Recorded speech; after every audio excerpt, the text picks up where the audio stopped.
नमस्कार साथियों, मैं आपका दोस्त राजा यादव आपके अपने sky world training camp Samastipur Bihar में बीटीएससी ड्राइवर के CBT 2 का वीडियो लेकर के हाजिर हूँ। देखिए साथियों, आज का प्रश्न है। प्रश्न कहता है कि गाड़ी का इंजन चालू है। जी, गाड़ी का इंजन चालू है और इस स्थिति में हमने क्या किया है, डायनमो के टर्मिनल को अर्थिंग किया है। डायनमो के टर्मिनल को अर्थिंग किया है ना। और हमने पाया है कि करंट आ रहा है। करंट आ रहा है।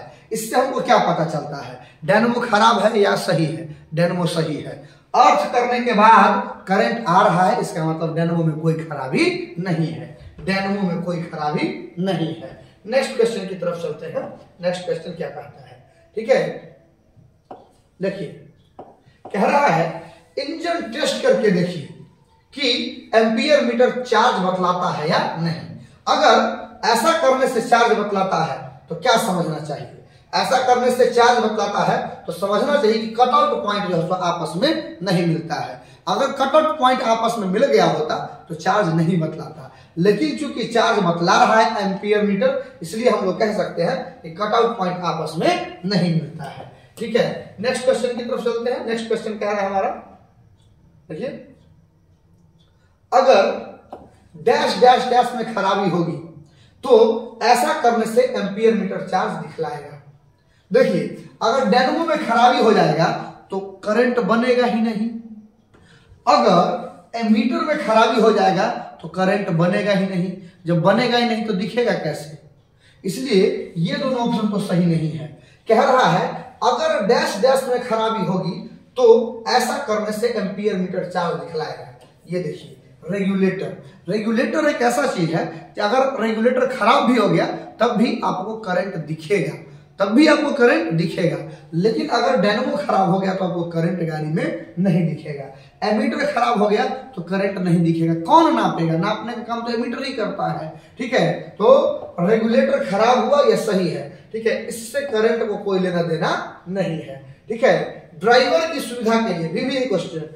ड्राइवर की सुविधा के लिए सीट पर बैठे बैठे इंजन स्टार्ट करने के लिए मोटर गाड़ी में एक बिजली से चलने वाली मशीन लगी हुई होती है। इसे क्या कहते हैं? ड्राइवर क्या करता है, सीट पर बैठे बैठे एक चीज घुमाता है। ठीक है ना। और उसके घूमने से क्या होता है कि गाड़ी स्टार्ट हो जाती है। ठीक है, स्विच को तो इग्निशन स्विच कहते हैं, लेकिन उस मशीन को, उस पार्ट्स को क्या कहते हैं? उस पार्ट्स को हम लोग कहते हैं सेल्फ स्टार्टर, है ना। Self starter. ये देखिए, सेल्फ स्टार्टर कहता है ना बाबू, सेल्फ मार सेल्फ मार सेल्फ मार। बाइक है तब भी, कार है तब भी, सेल्फ मार तो गाड़ी आपका स्टार्ट होगा। जी, तो गाड़ी को स्टार्ट करने के लिए जिस यंत्र का हम लोग उपयोग करते हैं उसका क्या नाम है?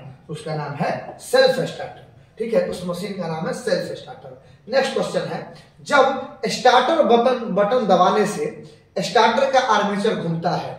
जब स्टार्टर बटन दबाने से, बाइक हो या कार हो, स्टार्टर बटन दबाने से स्टार्टर का आर्मेचर घूमता है, यानी सेल्फ का आर्मेचर घूमता है।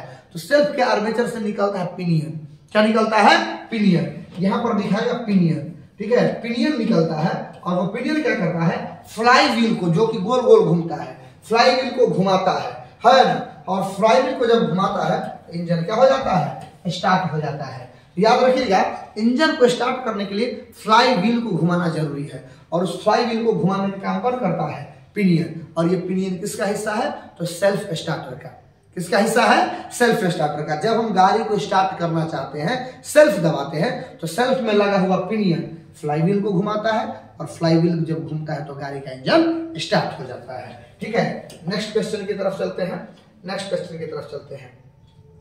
इंजन स्टार्ट हो जाने के बाद जब बटन को छोड़ा जाता है, जब गाड़ी स्टार्ट हो गया तो हम लोग स्विच को छोड़ देते हैं तो आर्मेचर घूमने से रुक जाता है और पिनियन वापस अपनी जगह पर आ जाता है। तो पिनियन का काम उतना ही देर है जब तक हम गाड़ी को स्टार्ट करते हैं। जब गाड़ी स्टार्ट हो गया तो पिनियन घूमना बंद कर देगा और अपना जगह पर वापस आ जाएगा। ठीक है, नेक्स्ट क्वेश्चन है, सेल्फ स्टार्टर के स्विच को अधिक देर तक दबा करके नहीं रखना चाहिए, क्योंकि ऐसा करने से आपकी गाड़ी का क्या समाप्त हो जाएगा? बैटरी। पहले भी बात कर चुके हैं, बिना काम के अगर आप सेल्फ लेते हैं, बिना काम के आप हॉर्न बजाते हैं, ऐसा करने से आपकी गाड़ी का बैटरी डेड हो सकता है। ठीक है, नेक्स्ट क्वेश्चन की तरफ चलते हैं। कम्यूटेटर को पानी एवं किस चीज से बचा करके रखना चाहिए? तो कम्यूटेटर जो होता है उसको हम लोग पानी और चिकनाहट से बचा करके रखते हैं, तो इसका सही ऑप्शन हो जाएगा चिकनाहट। ठीक है, अगला क्वेश्चन है, अक्लमंद ड्राइवर को रात के समय में मोटर में मरम्मत या अन्य काम करने के लिए क्या लेकर के चलना चाहिए? टॉर्च लेकर के चलना चाहिए। ठीक है, डायनेमो लेकर के क्या करेगा? तौलिया लेकर के क्या करेगा? रुपया लेकर क्या करेगा? सुनसान में है, रुपया तौलिया थोड़ी ना काम आएगा।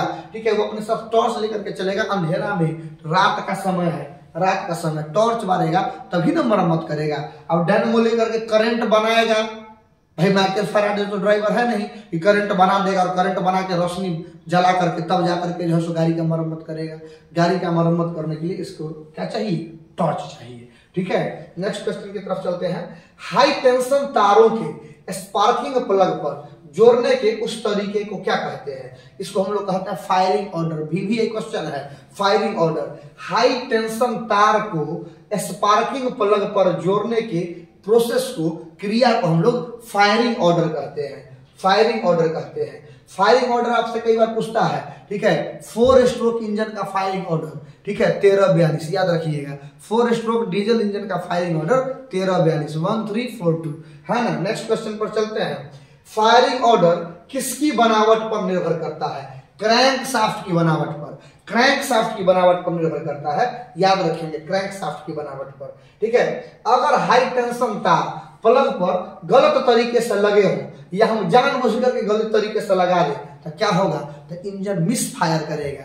मिस फायर करने का अर्थ कभी करंट मिलेगा इंजन को, कभी करंट नहीं मिलेगा। पेट्रोल इंजन का बात बता रहे हैं तो दिक्कत हो जाएगा। तो इंजन मिस फायर करेगा जिसके कारण इंजन से फट फट का आवाज आएगा, अजीबोगरीब साउंड आएगा। इसका सही ऑप्शन हो गया 1 और 2 है ना। इसका सही ऑप्शन 1 और 2। अगला क्वेश्चन है, इग्निशन टाइमिंग को, हाँ इग्निशन टाइमिंग वह टाइमिंग है।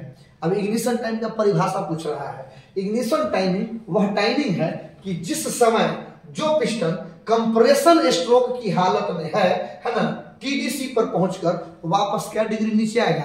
5 डिग्री। देखिए, पहला स्ट्रोक को हम लोग इनटेक या सक्शन स्ट्रोक कहते हैं, दूसरा को कंप्रेशन कहते हैं, हाँ तीसरा को पावर कहते हैं। तो ये देखिए, कंप्रेशन और पावर स्ट्रोक के बीच का ये जो फासला है कितने डिग्री का है? 5 डिग्री का है। इसी को हम लोग कहते हैं इग्निशन टाइमिंग। ठीक है, नेक्स्ट क्वेश्चन की तरफ चलते हैं। इग्निशन टाइमिंग किसको मिलाने से होता है? डिस्ट्रीब्यूटर को। आपसे कोई पूछ देगा कि डिस्ट्रीब्यूटर को मिलाइएगा तो क्या मिलेगा? तो डिस्ट्रीब्यूटर को जब आप लोग पेचकस के मदद से मिलाइएगा तो क्या मिलेगा? इग्निशन का टाइमिंग मिल जाएगा। नेक्स्ट क्वेश्चन की तरफ चलते हैं। अगर इग्निशन टाइमिंग ठीक ढंग से मिला हुआ नहीं है, ठीक है, तो क्या हो जाएगा? ठीक है, इंजन, अगर इग्निशन टाइमिंग ठीक ढंग से मिला हुआ है तो क्या होगा? तो इग्निशन टाइमिंग ठीक ढंग से मिला हुआ है तो आपका गाड़ी स्टार्ट होगा। अगर इग्निशन टाइमिंग ठीक ढंग से मिला हुआ नहीं है तो आपका गाड़ी ठीक ढंग से स्टार्ट नहीं होगा। और इग्निशन टाइमिंग को मिलाने के लिए किसका प्रयोग करते हैं? तो डिस्ट्रीब्यूटर का प्रयोग करते हैं। मिलते हैं ऐसे ऐसे 50 वीडियो के साथ अगले 2 दिनों में। तब तक के लिए जय हिंद।